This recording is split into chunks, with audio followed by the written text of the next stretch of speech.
Okay, we're going to show another variation, another submission from this position, the S side mount. It's just a simple variation of the first technique we've shown, which is a straight same side arm bar.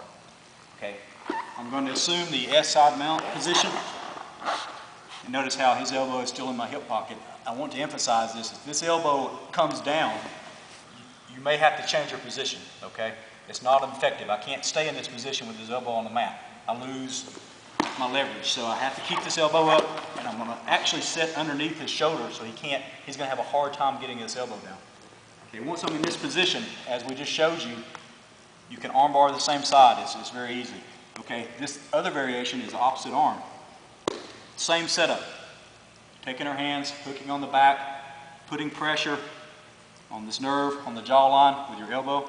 This is a crushing sensation. Most of the time people will tap from that. Okay, I've seen it used very effectively in submission grappling.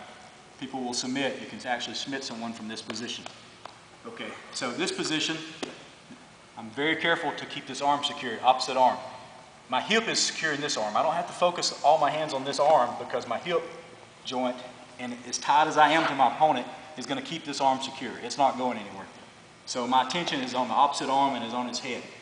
As I step over, instead of wanting to attack this arm at this point, my attention stays to the opposite arm. As I fall back, I have to make sure that this knee comes up to block him from coming up on me, and then I will arm lock this opposite arm. Key point to remember, you see the break in his elbow?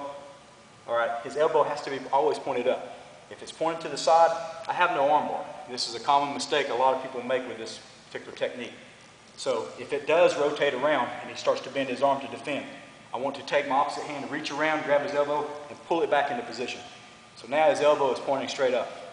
Now I can simply grab it with my other hand and apply pressure, or, which I prefer to do, is take this narrow bone here and go in underneath his tricep, behind the elbow, grab this particular type of grip, and downward pressure.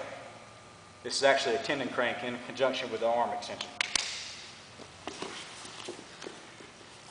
Okay, now I'm going to show this technique, this opposite arm bar full speed. Okay, I'm going to start out with the traditional mount, side mount. He's in defensive posture, his elbow's down. I'm going to sit, Kasakatami, square back up, transfer to S side mount.